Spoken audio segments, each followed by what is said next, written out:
안녕하십니까, 정주하우징입니다. 이번에는 여러분과 같이 전기 수업에 대해서 진행을 해보도록 하겠습니다. 일반적으로 전기하면 여러분도 그렇고 저도 그렇고 우선 겁부터 나는 게 전기입니다. 또한 우리가 가정에서 많은 사고가 나는 부분 중에 하나이기도 하죠. 그 사고는 감전사고도 있고 화재사고로도 이어지고 있습니다. 그래서 소중한 인명이 피해를 입는 경우도 많이 있는데요. 오늘 이 시간에 간단하게나마 이 수업을 들으시면 전기가 이렇게 안전할 수도 있구나 하는 것을 느낄 수 있겠습니다. 자, 첫 번째로 우리가 전기는 발전소에서 발전을 시작해서 그 큰 산에 보면 송전탑들을 보실 수 있을 겁니다. 그런 송전시설을 통해 갖고 각 지방에 그리고 우리 집에 이렇게 오게 되는데요. 전기를 어떻게 만들었을까요? 자, 전기의 기초는 벼락입니다. 벼락이 칠 때 쾅 하는 소리도 나지만 어마어마한 볼테이지의 전력이 발생되기 때문에 우리 그 옛날에 과학자들이 그거를 보고 어떻게 저거를 우리 일상생활에 적응할 수가 없을까 해서 나오게 된 것이 전기입니다. 에디슨, 유명하시죠? 이런 과학자들이 전기를 개발을 하고 발명을 해서 우리가 지금 굉장히 소중하게 일상생활에 없어서는 안 될 만큼 공기 정도의 소중함으로 저희가 전기를 일상생활에서 사용하고 있습니다. 자, 전기 가장 겁나는 부분인데요. 그 겁나는 거를 여러분한테 조금 해소시키고자 설명해 드리겠습니다. 여러분 집에 들어가시게 되면 제일 먼저 전기가 들어오는 부분이 차단기 함이 되겠습니다. 이 차단기 함의 뚜껑을 열어보게 되면 이런 차단기들이 붙어 있는 것을 여러분이 아실 수가 있고요. 옛날에는 두꺼비 집 이렇게도 얘기를 했습니다. 차단기를. 근데 발전이 돼 갖고 이렇게 슬림하게 차단기로 만들어져 나오고 있는데요. 차단기에는 크게 두 가지가 있습니다. 자, 어떻게 두 가지냐? 배선 차단기가 있고 누전 차단기가 있습니다. 주민들이 그 부분에서 전기 차단기는 다 똑같은 거 아닙니까? 하고 물어보시는데요. 일단 전기를 차단시켜주는 역할은 똑같이 하고 있는데 누전 차단기는 말씀 그대로 누전이 됐을 때 차단을 시켜주는 역할이고요. 배선 차단기는 배선이 전기 집집에 있는 배선이 탈이 났을 때 차단을 시켜주는 게 배선 차단기입니다. 그럼 배선 차단기만 다 달아도 되고 누전 차단기만 다 달으면 되는데 왜 그러면 누전 차단기도 달고 배선 차단기도 달까요? 이런 질문을 저희가 많이 받게 되는 부분입니다. 자, 어느 집 방에서 문제가 생겼습니다. 누전이 됐거나 아니면 배선에 문제가 있습니다. 그럴 때 이 배선 차단기가 다 내려가 주면 집 전체가 다 전기가 안 들어오기 때문에 저희가 메인에서 방으로 나가거나 안 그러면 콘센트로 나가거나 이런 부분은 누전 차단기를 사용을 합니다. 자, 메인에는 배선 차단기를 사용했습니다. 그럼 그 차이를 어떻게 보고 구분을 하죠? 이렇게 질문을 많이 하시는데요. 누전 차단기에는 테스트 버튼이 있습니다. 자, 누전이 됐을 때 차단기가 내려가는 것을 여러분이 눈으로 확인을 하실 수가 있었습니다. 배선 차단기는 어떻게 확인할까요? 차단기 내에서 확인할 수 있는 기능은 없고요. 일단은 배선에 합선이 된다든가 이랬을 때 꺼져줍니다. 그래서 자, 배선 차단기와 누전 차단기의 차이점은 테스트 버튼이 있는 거는 누전 차단기고요. 테스트 버튼이 없는 거는 배선 차단기입니다.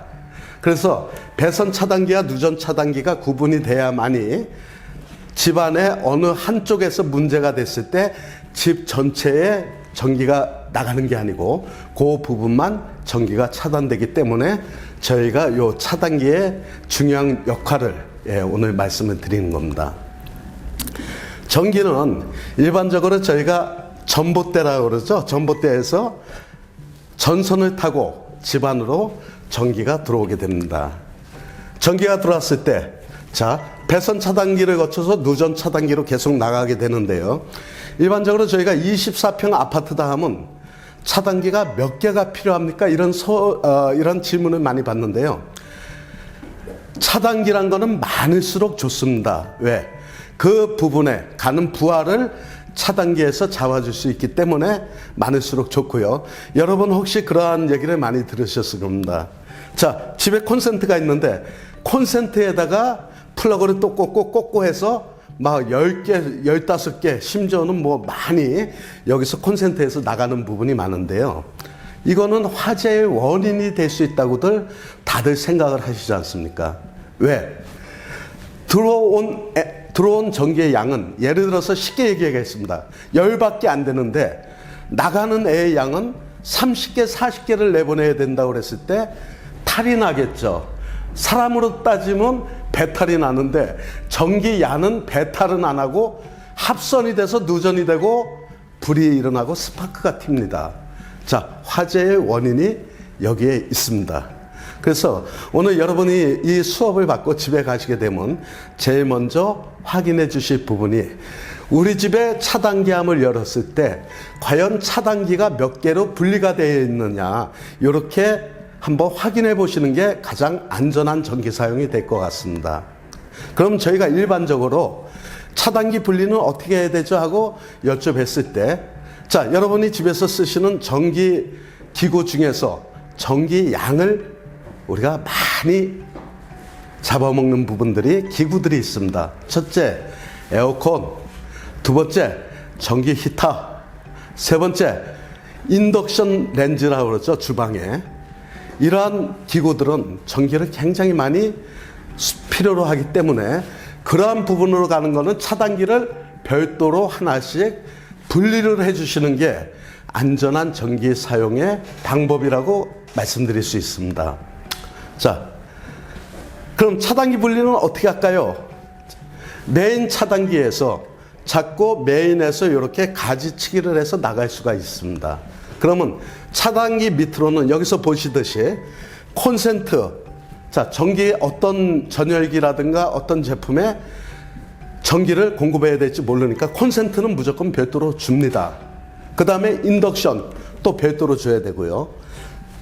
조명에 대해서는 예를 들어서 안방, 거실 아니면 작은 방, 건넌 방, 이렇게 조명은 사실 전기 양을 굉장히 적게 먹는 부분이기 때문에 조명은 많이 엮어도 상관이 없습니다. 요새는 또 LED 등이라고 과거에 비해서 전기 소모가 굉장히 적은 그러한 등 전열 기구들이 나오기 때문에, 예, 전등으로 가는 라인은 차단기가 하나라도 무방하다. 얼마 전에 저희 이웃에서 전기 사고가 났다고 저보고 급하게 와서 봐달라고 그래서 갔더니 집 전체에 차단기가 딱 하나밖에 없었어요. 근데 그 차단기도 너무 오래 사용하다 보니까 이 자체에서 문제가 됐습니다. 아까 말씀드렸죠. 이 친구가 할 수 있는 역할은 10밖에 안 되는데 그 집 전체에 전열기구, 전등 하니까 한 50을 줘야 되니까 얘가 탈이 나서 차단기에서 불꽃이 튀고 있었습니다. 제가 급한 나머지 회사에 있는 차단기 하나 가져가서 교체를 해드리고 빨리 전기 기사를 불러갖고 교체를 하셔야만이 화재의 위험에서 벗어날 수 있습니다 하고 말씀을 드렸어요. 그래서 그 사모님이 그 다음날 바로 옥내 전기 시설을 다시 했습니다. 또 한 예로는 우리가 요새는 이제 보일러라든가 이런 부분이 너무 잘 돼 있지만 기름 보일러, 가스 보일러를 못 놓는 집에 전기 장판, 전기 필름 이러한 부분을 깔게 되는데요. 콘센트에 전기 필름을 딱 꽂으니까 차단기가 나가는 거예요. 내려가는 거예요. 왜? 그 집에도 역시 차단기가 2개밖에 없었는데 전기 난방 필름이 전기가 공급되는 양보다 차단기가 소화할 수 있는 양이 적기 때문에 차단기는 떨어지는 겁니다. 그래서 그런 집들을 저희가 다시 배선공사까지 해주면서 전기 사용을 안전하게 하실 수 있도록 고래 만들어드리고 온 걸로 기억이 납니다. 자, 간단합니다. 전기가 들어왔으면 전기는 크게 콘센트로 가고 스위치로 가게 됩니다. 여러분 집에 콘센트 스위치 말고 다른 게 또 있나요? 없죠. 자, 콘센트에서 꽂아서 전열기구 쓰고 컴퓨터 쓰고, 자, 스위치를 통해서 조명도 켜고 끄고, 네, 이렇게 사용을 하고 있습니다. 그러면 자, 여러분 이 배선에 대해서 차단기에서는 두 선이 나가고 있는데요. 실질적으로 이게 잘못됐습니다. 뭐가 잘못됐는지 이해들 가시나요? 이해 안 가시죠? 요 배선에서는 물론 두 선만 가서 전기에 공급이 되지만 한 가지가 빠졌습니다. 안전을 위해서, 네? 안전을 위해서 저희가 한 선을 더 넣어서 그거를 접지 쪽으로 빼서 만약에 사고에 대비할 수 있는 그러한 그 장치를 해주고 선을 연결을 했어야 되는데요. 접지선이라고 그럽니다. 여러분들 집에 전열기구나 등을 가실 때 선이 3개가 나와 있는데 꽂는 거는 2개밖에 없어요. 그랬을 때는 선을 잘 보시면, 이렇게 잘 보시면 보통은 녹색 선으로 접지를 주고 있습니다. 이거는 직접적으로 불이 들어오는 부분과 관계없이 사고를 방지하기 위해서 어스선, 접지선 이렇게 표현을 하고 선을 하나 더 어스를 시켜서 땅바닥에 꽂는, 그런 역할을 하고 있는 걸 여러분들이 아셔야 될 것입니다. 자, 우리가 이 기술 교육을 여러분들한테 가르치는 거는 여러분들이 전문성을 띠고 현장에 나와서 일을 하라는 부분은 결코 아닙니다. 우리가 전기 한 가지에 어떤 특성을 갖고 전문가가 되려면 교육과정부터 시작해서 장시간의 교육을 받고 또 거기에 합당한 면허를 취득하셔야만이 여러분들이 상업적으로 전기공사를 하실 수가 있는 거고요. 오늘 그러면 이 교육을 왜 시켜드리냐면 여러분들 집에 어떠한 부분에 사고가 날 수 있는 부분을 미리 한번 확인해 주십사 하고 교육을 시키고 있습니다. 자, 예전에 어머님들, 아버님들이 전기선을 하나 전선을 연결하시려다 보면 벤치와 가위 같은 걸로 자르고 또 돌려서 막 하다 보면 안 돼요. 잘 안 돼요. 막 화가 나요. 안 돼요. 그러다 보니까 어떤 때는 나이타로 지져갖고 까고 이랬는데 그러지 마십시오. 요새는 사람이 일하는 시대보다는 기계가 일하고 공구가 일하는 시대입니다.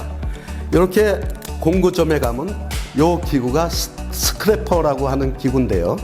선을 깔 때 이렇게 쉽게 보이시죠? 자, 자르고 넣고 당기면 이렇게 쉽게 까지는데 여지껏 저희가 모르다 보니까 벤치로도 막 깔라고 애를 먹었고 또 심지어는 라이터로 지어서 깔라고 애를 먹었는데 이제는 그러시지 말고요. 이런 간단한 도구 하나 사놓으시면 굉장히 집에서 유용하게 쓰실 수가 있다는 걸 말씀드리고 싶습니다. 자, 그래서 저희가 이런 콘센트나 그 전열기구에 보면 자, 선이 요 색깔과 비슷하게 보이시죠? 요게 접지를 물리려는 접시 라인입니다. 이래서 요 접지 라인은 또 다시 콘센트로 가서 콘센트에서 밑에 어스선, 밑에 어스선까지 가는 게 접지선 연결 방법이 되겠습니다. 자, 여지껏 여러분과 같이 짧은 시간 동안에 제가 설명을 드린 부분을 더 요약을 해드리자면 전기는 그만큼 저에게 사용하여 편리성을 주고 있습니다. 없어서는 못 사시죠. 그래서 이 편리한 거를 저희가 안전하게 쓸 수 있는 부분에 대해서 지금 설명을 드렸습니다. 그리고 실생활에서 여러분들이 유용하게 사용을 하셨으면 좋겠다는 생각을 갖고 마무리하겠습니다. 감사합니다.